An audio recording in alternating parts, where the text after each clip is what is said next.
Hi, I'm Geoff Cars, and this is my Nissan Juke 1.5 DCI N-Connecta 5-door. And I can tell you that because I just put it in We Buy Any Car because I had to work out exactly what the car is. And I know you don't really want to look at a Nissan Juke, so there's a Ford truck instead. I'm going to tell you all about the Nissan Juke. This is a courtesy car, so this is more Geoff borrows cars. But having spent a couple of weeks with this car, I do understand the Nissan Juke a lot more. So I'm going to tell you all about it. But don't look at that, look at that.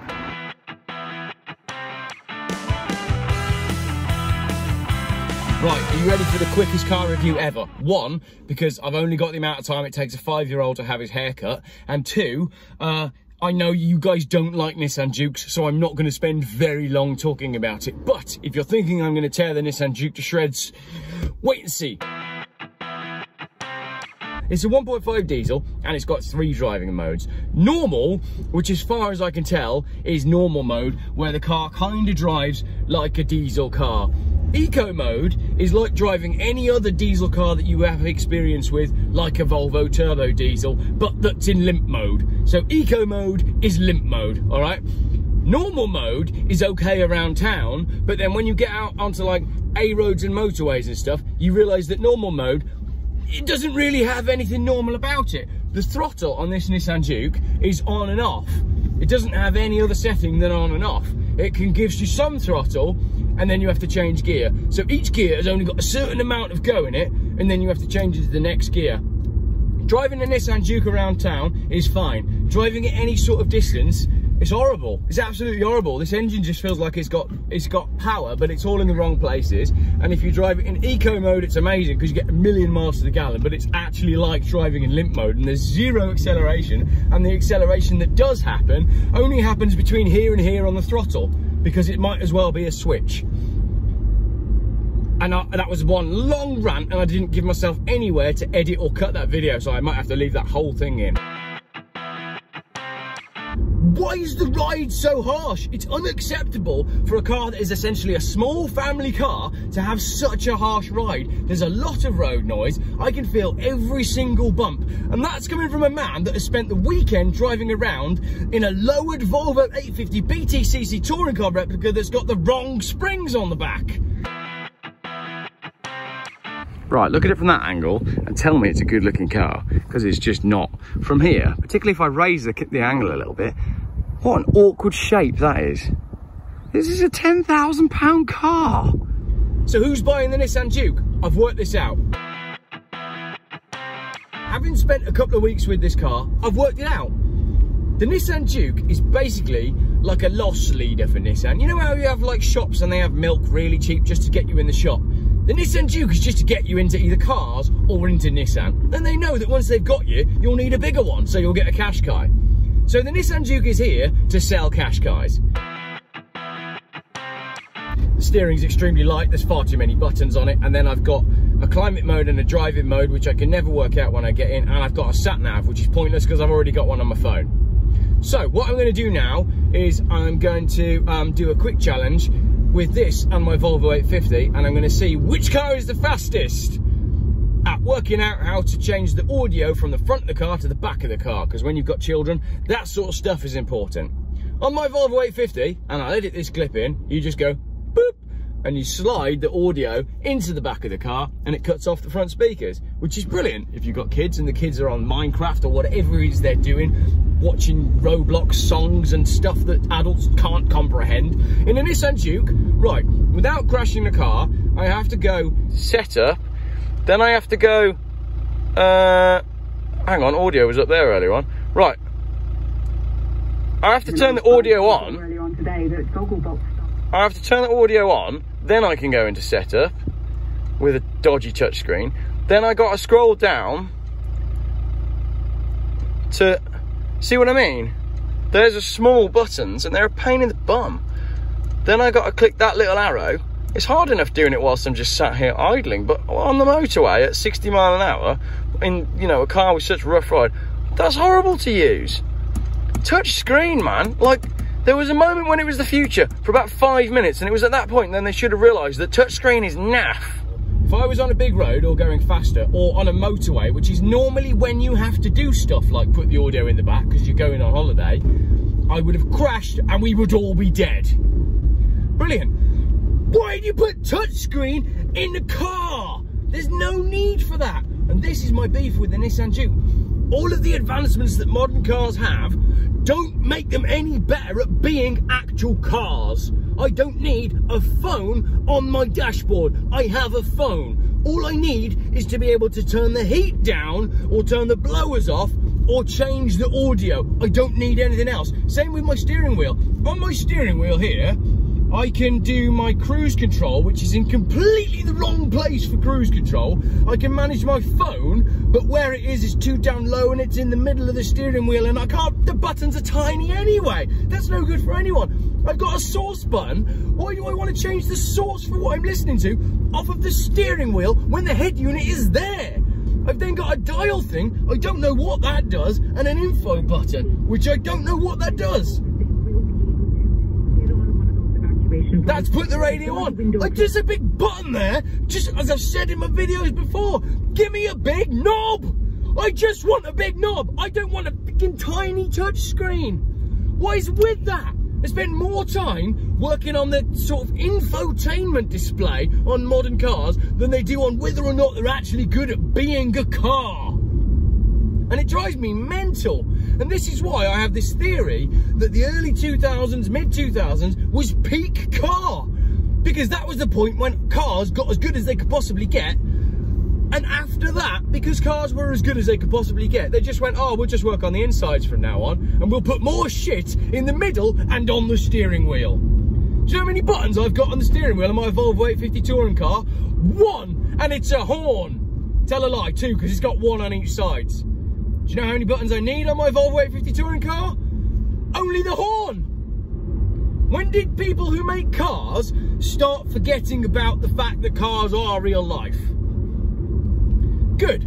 Now that we've got the review out of the way, what do I actually think of the car? Well, if you just need a car to get you from A to B and you don't care that the ride is really harsh and it's got too many buttons and it's not very good looking and the back doors are basically useless and you can never find the door handles and it's got these flipping ridiculous no key keyless entry, which is brilliant. And by the way, yes, for 3 nights now, not consecutive nights, but for 3 different nights, the wife and I have left the keys in the Nissan Juke on a night time. I left them on the passenger seat all night with the car parked out on the road. Next morning, oh darling, you got the keys for the Juke? No. Have you? No. Where are they? In the car. With my Volvo, I can never do that because I have to actually remove the key and take it with me. With this, you don't. The amount of times we've lost the keys. I don't like keyless entry. I don't like push button start because there's no need. What's wrong with just putting a key in? Never hurt anybody. Right, now I'm getting all hot and sweaty. Let's have a look at the aesthetics of the Nissan Juke. And I was meant to take this car for a wash, but we'll just do it anyway because it's a family car, isn't it? You're not going to clean it. Right, final thing before I park up, and I'm getting more and more angry. I quite like this car. It's white. White is not a colour. I've been saying this for years. White is not a colour. I just almost reversed into a bollard. Might improve the look of it. Right, how do I turn the car off? I have to press a button, which is underneath the indicator. I'm all hot and sweaty. Right, this is what I mean about this driving in sport mode. Okay, so I got a climate there, or I've got driving mode there. And I quite like that it does that. It's quite cool. But I don't see the need. So when I was trying to change my, when I was trying to change the airflow in the car earlier on, I was in this mode here, and this wasn't really doing anything. That just does the heat and the airflow. But for some reason, when I was trying to roll it down like that, it wasn't doing anything. So I have to go back into climate mode to hit off, because these buttons change depending on what you've got on that menu. See? Normal, sport, eco, climate, AC, off, windscreen and feet. So that's that, right? I got sat nav there, which I don't really, do you know what I mean? Like, it's all well and good, isn't it? There's no point having a camera button there because that camera button doesn't do anything, because the camera only engages when you reverse anyway. So what, did they just run out of things? They needed some symmetry, so they just put that button there. Do you see what I mean? Like, none of it is like, I would just have a button up there that said audio, and it went straight into your audio settings. Because once you've changed your source, you don't need to change it again. So why have I got 3 buttons there to change the source when I've got that same button on the steering wheel? Now, I know this is... Some of you are probably watching this and going, oh, what's he moaning about? I don't drive cars this new. All the cars I drive are old. So when I jump in a new modern car like this, and this isn't even that new by modern standards, I just can't work it out. It just all feels so unnecessary. Right, let's turn the car off, which I have to do by reaching under the steering wheel in this, like, it's actually quite an awkward place for it. At least in the wife's sole focus, it was up here. See what I mean? Right, let's turn the car off. Now it's going to beep for a while, and I'm not sure why.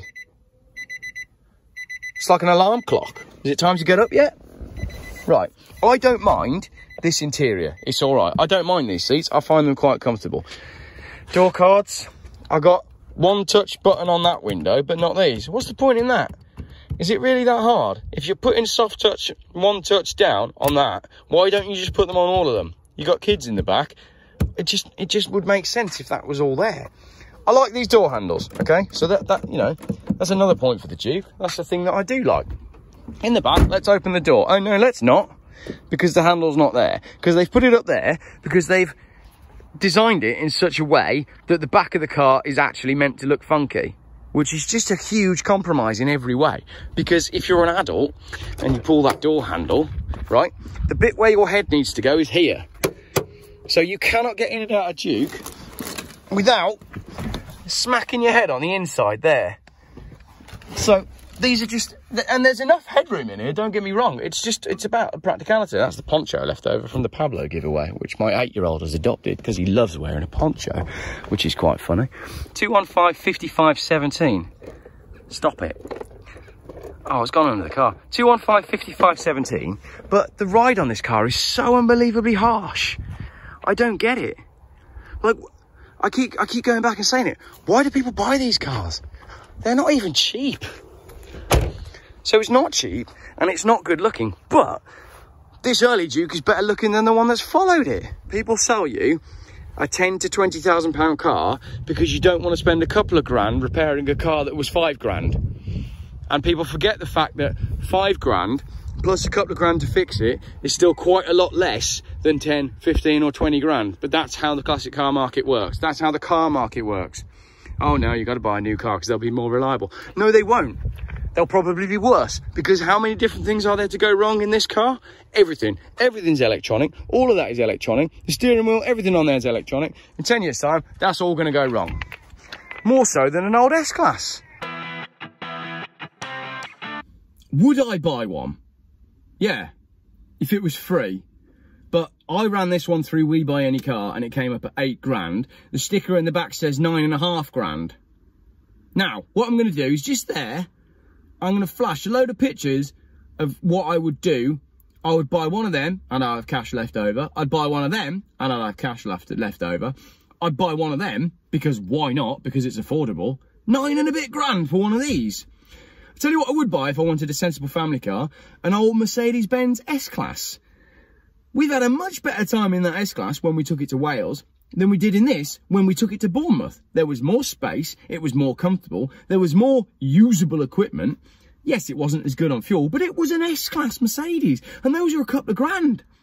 So, if you're in the market for a £10,000 Nissan Juke, save yourself £8,000 and go and buy yourself a Mercedes-Benz S320 CDI with about 150,000 miles on the clock, and that gives you £8,000 to fix it if it goes wrong.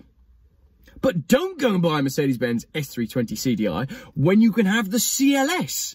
So don't buy a Nissan Juke, save yourself about £6,000 and go and get a really nice Mercedes-Benz CLS, one of the early ones because they were better looking, with the 3.2 diesel engine. It will be more comfortable, a lot cooler and more enjoyable to own than a Nissan Juke. That was was meant to be my shortest video ever. It turned out being one of the longest, the sweatiest, and the most worked up. Right, that's the last time you'll ever see a Nissan Juke on my channel. Thanks for watching.